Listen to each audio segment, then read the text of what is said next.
Assalamualaikum warahmatullahi wabarakatuh. Apa kabar sahabat Nakoy? Sore hari ini saya ada di rumah saya di Nakoy Center, dan posisi rumah saya dengan Nakoy Learning Center hanya ada perbatasan gerbang. Jadi saya ke kantor hanya butuh sekitar 1 menit.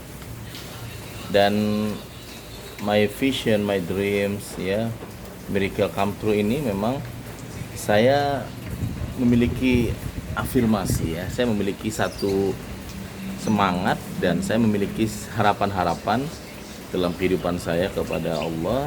Waktu itu saya masih ingat, ya, kurang lebih sekitar 5 atau 4 tahun lalu, saya masih kontrak di daerah Tanah Kusir, Jakarta Selatan.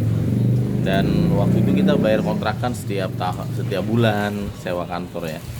Yang membuat saya selalu bertafakur adalah ketika saya harus macet setiap hari 2 jam, berangkat macet di tol dan pulang juga macet di tol, sehingga seringkali walaupun pulang dari sana setengah 6, kadang-kadang kita sholat di jalan, ya, di rest area atau di masjid sebelum masuk tol, sampai di rumah sekitar jam 8 paling cepat, kadang-kadang setengah 9. Dan waktu berharga saya seringkali hilang bersama anak-anak saya. Di dalam Seven Wonders sendiri saya tulis bahwa prestasi bisa datang dan pergi, tapi masa anak-anak Anda tidak pernah kembali, teman-teman hebat. Masa anak-anak kita tuh adalah powerful, ya, masa-masa yang sangat indah, masa-masa yang betul-betul penuh dengan inspirasi, sehingga sayang kalau kemudian saya lewatkan. Saya menghabiskan waktu saya bersama anak kembar saya, Zara dan Ziva, waktu mereka masih kecil, kemudian dengan Zelia, ya, yang memang bedanya hanya waktu itu 5 tahun, Zara Ziva hanya beda 1 menit. Kemudian sekarang waktu saya juga banyak bersama anak keempat saya, Saar yang Nakoy, anak laki-laki saya. Dan saya menikmati living moment to moment, menikmati setiap episode hidup saya yang betul-betul berharga, bernilai, dan luar biasa. Saya waktu itu memiliki satu tekanan, ya, bahwa saya ingin sekali punya kantor yang dekat dengan rumah. Saya ingin punya kantor yang kemudian kalau ke rumah juga nggak butuh banyak jarak, dan kemudian ketika saya sedang apakah meeting, apakah training, apakah coaching, anak saya bisa menggangguin saya gitu. Dan itu sesuatu banget gitu loh kalau saya bekerja digangguin oleh anak-anak saya. Jadi nggak sesuatu, maksudnya saya suka gitu, saya suka digangguin oleh anak-anak saya. Jadi kalau lagi training, kadang-kadang anak saya, kadang Zelia masuk bertemu dengan para peserta, salaman, kemudian bercanda, dan dia bisa melihat aktivitas ayahnya. Saya sedang meeting, kadang-kadang anak saya yang paling kecil, Syahrian, masuk bercanda. Wow gitu, ya. Zara Ziva juga. Saya ingin mentransfer energi kepada anak-anak saya bahwa menjadi seorang profesional public speaking adalah sesuatu yang public speaker adalah sesuatu yang menyenangkan, sesuatu yang menggembirakan. Kita menyebar ilmu manfaat kepada banyak orang, kemudian kita juga punya banyak teman, kemudian banyak inspirasi, banyak motivasi kepada teman-teman. Sahabat-sahabat yang great, ya, teman-teman luar biasa. Nah, kita ingin membedah bagaimana caranya kemudian cita-cita atau impian yang kadang-kadang kita ngomong aja tapi bisa menjadi nyata. Bagaimana kemudian impian itu yang kemudian walaupun orang banyak mengatakan itu sesuatu yang sulit, banyak orang mengatakan sesuatu ini berat, sesuatu ini tidak mungkin, tapi kemudian menjadi nyata, teman-teman hebat, sahabat yang kuat. Nah, di dalam Seven Wonders kita ingin membedakan antara keinginan dan alasan yang mendesak atau kebutuhan yang mendesak. Jadi keinginan dan kebutuhan yang mendesak. Dan kita bedakan, ya, apakah saya ingin memiliki kantor atau gedung itu adalah keinginan atau alasan yang mendesak. Apakah saya ingin memiliki rumah adalah keinginan atau alasan yang mendesak. Ya, karena ini sebenarnya mirip tapi berbeda, ya. Mirip tapi berbeda, teman-teman hebat. Nah, saya ingin membedah satu persatu, teman-teman yang great. Suatu hari, ya, ada suami istri yang dia datang ke mall, kemudian di mall tersebut dia melihat sebuah iklan Iklannya adalah siapa yang kemudian bisa ikut undian, dia membeli produk tersebut, dan kalau kemudian beruntung dia dapetin mobil Xenia warna putih.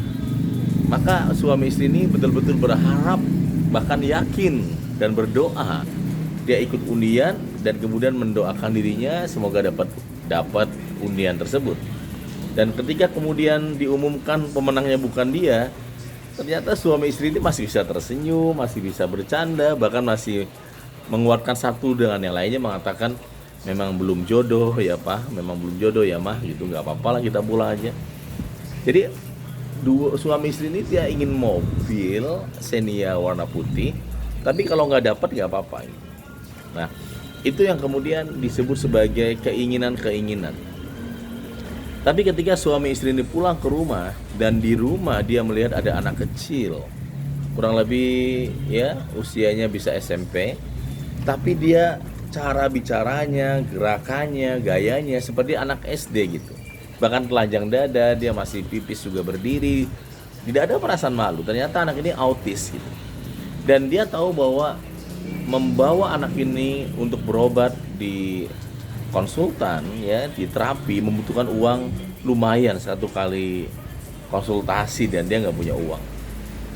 Dan apa yang diinginkan oleh orang tua ini atau suami istri ini, bagaimana anaknya sembuh, anaknya sehat dari autis itu yang kemudian disebut sebagai ya sebuah impian yang mendesak atau alasan yang mendesak. Sebuah impian yang sangat mendesak itu menjadi sebuah need, bahwa ada feel di situ, ada emosi di situ. Emosi ketika kita mendapatkannya, emosi juga ketika kita nggak mendapatkannya. Ya, ketika kita nggak mendapatkannya ada emosi, ada sedih walaupun sesaat.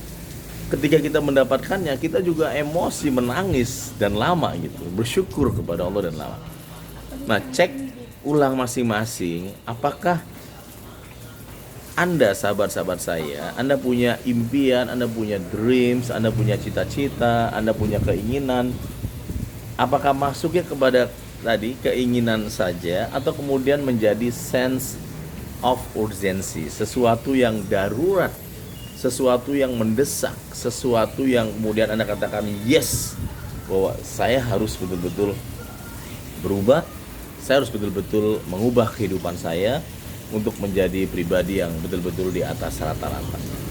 Anda bisa cek hari ini, Anda bisa evaluasi hari ini, apakah impian-impian yang begitu banyak Anda susun, apakah rencana-rencana yang sangat indah Anda planning, kemudian memiliki ruh itu, atau sebatas sebuah keinginan di mana ketika Anda nggak mendapatkannya pun Anda mengatakan bahwa nggak apa-apa kok, oke kok, nggak masalah kok, ya dan sebagainya.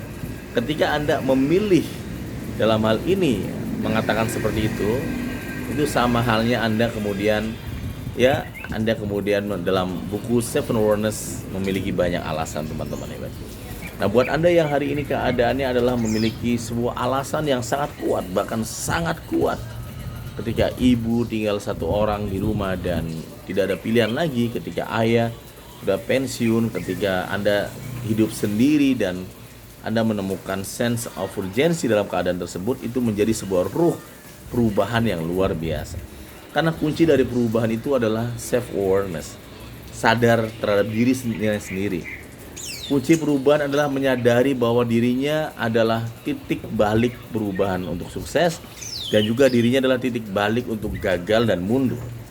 Nah, oleh karena itu ketika dia sadar bahwa dirinya adalah turning point, bisa maju dan mundur, maka dia kemudian mengasah dirinya menjadi pribadi yang humble, pribadi yang teachable, pribadi yang kemudian antusias dalam belajar, dan itu bisa dilakukan, teman-teman hebat. Jadi sahabat-sahabat yang great kita bedah dreams kita bedah apakah itu impian, apakah itu sebatas keinginan semata-mata. Mungkin ada yang ingin membeli rumah, tapi ketika nggak dapat rumah Anda mengatakan oke kok, nggak apa-apa.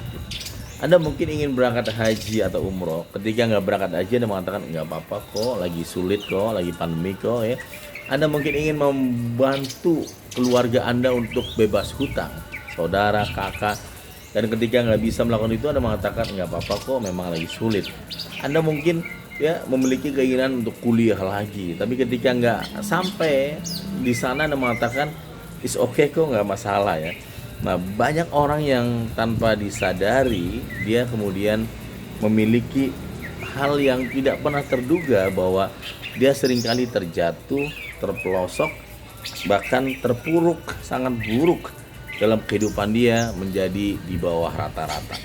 Teman-teman yang great ya, sahabat-sahabat yang luar biasa. Oleh karena itu, maka pilihlah.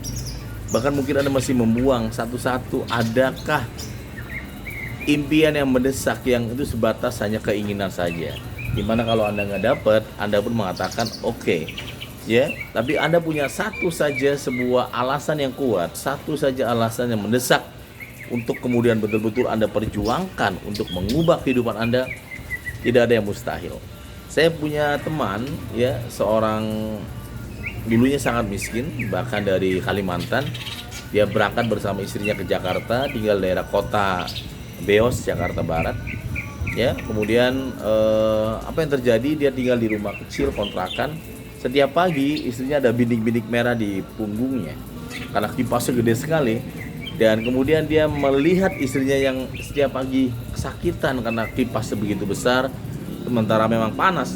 Dia kemudian bertekad bahwa saya harus ya bisa membelikan sebuah tempat yang nyaman, yaitu AC gitu.